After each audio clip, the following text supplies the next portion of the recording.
जब भी बात देश के अपमान की आती है तो सोचते तो लोग यही है कि वो किसी और देश का नागरिक होगा। लेकिन क्या कभी आपने जिस थाली में खाया उसी में छेद करने वाला मुहावरा सुना है? अगर नहीं सुना है तो इसका मतलब भी हम आपको आगे बताएंगे। फिलहाल एक और जहां पूरा देश आज गणतंत्र दिवस मना रहा है, अपना राष्ट्रीय ध्वज फहरा रहा है, तो वहीं दूसरी ओर बिहार के खगड़िया से एक शर्मनाक तस्वीर सामने आई है, जहां देश के तिरंगे का अपमान किया जा रहा है और वो भी देश की सुरक्षा करने वाले प्रशासन के द्वारा।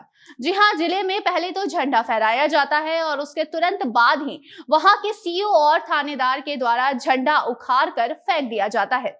और अब इस मामले में जब उनसे सवाल किए गए तो उसके बाद उन्होंने क्या कुछ बहाना बनाया वो भी हम आपको बताते हैं। नमस्कार, आप देख रहे हैं जनता जंक्शन और मैं आपके साथ वंदना, कैमरा पर्सन ओम प्रकाश के साथ। बता दें, ये शर्मनाक घटना खगड़िया की है, जहां जिले के सीओ और थानेदार के द्वारा भारत की शान यानी कि तिरंगे का अपमान किया गया है। जहां एक और पूरा देश आज गणतंत्र दिवस को लेकर देश प्रेम में डूबा हुआ है, वहीं दूसरी ओर खगड़िया से ये शर्मसार करने वाली करतूत सामने आ रही है, जहां जिले के सीओ भरत भूषण सिंह और थानेदार मुरारी कुमार के द्वारा आज फहराए गए तिरंगे का अपमान किया गया है। गांव में गणतंत्र दिवस के अवसर पर ध्वजारोहण के बाद उसी राष्ट्रीय ध्वज को वहां से उखाड़ के फेंक दिया जाता है।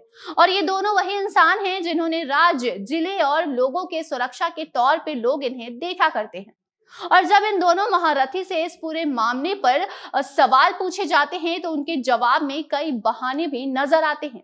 दोनों अधिकारी के द्वारा विवादित भूमि होने का हवाला दिया जाता है। उनका कहना है कि ये जमीन विवादित जमीन थी, जिसमें दूसरे पक्ष के द्वारा जमीन पे कब्जा कर उस पे आज झंडा फहराया गया था, जिसको वहां से उखाड़ा गया है।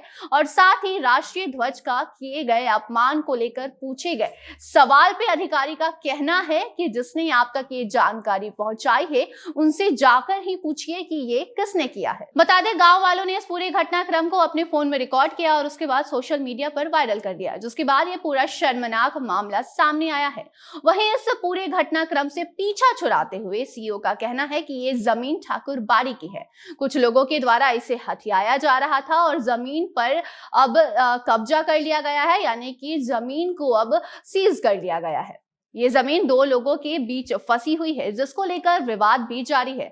और अब इसकी जांच की गई तो ये जमीन ठाकुर बाड़ी की निकली और बीते रात ही दोनों पक्षों में झगड़ा भी हुआ, जिसमें एक पक्ष के द्वारा आज इसी जमीन को सजाया गया और झंडा फहराया गया। और इसकी जानकारी मिलते ही यहाँ आकर इस विवादित जमीन से इस झंडे को हटाया गया। और अब दोनों पक्षों के साथ ही इस पूरे मामले को लेकर बातचीत भी की जाएगी और साथ ही झंडा किसने फहराया और किसके सहमति से फहराया गया है इसकी भी जांच होगी। तो वहीं अब इस पूरे मामले पे जहां एक और दोनों अधिकारियों के द्वारा साफ इनकार कर दिया जाता है और कहा जाता है कि जिन्होंने इसकी जानकारी आपको दी है, जिन्होंने ये वीडियो वायरल किया है, उनसे आप पूछताछ करें और उनसे पता लगाने की कोशिश करें कि ये आखिर किसने किया है, किसने राष्ट्रीय ध्वज का जो राष्ट्रीय ध्वज को गिराया गया है, उखाड़ के फेंका गया है, वो किसके द्वारा किया गया है। तो वहीं दूसरी ओर खगड़िया के सांसद चौधरी महबूब के द्वारा इस पूरे मामले पे सही से जांच कर जो भी आरोपी हैं उन पे एफआईआर करने को भी कहा गया है।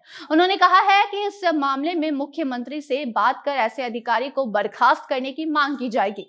वहीं इस पूरे मामले में एलजीपी रामविलास के जिला अध्यक्ष शिवराज यादव का भी बयान सामने आया है, जहां उन्होंने इसे बहुत बड़ा देश का अपमान बताया है और इस पर कड़ी कार्रवाई करने की मांग भी की है।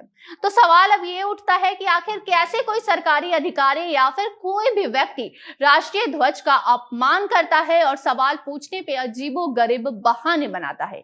जमीन भले ही विवादित रही होगी, लेकिन आप तो एक भारतीय ही होंगे, फिर कैसे आपको अपने तिरंगे की पहचान नहीं हुई और उसका अपमान कर बैठे? क्या कुछ आगे इस भ्रष्ट अधिकारियों पे कार्रवाई होती है, हम वो भी आप तक जरूर पहुंचाएंगे। फिलहाल के लिए हमें दीजिए इजाजत। धन्यवाद।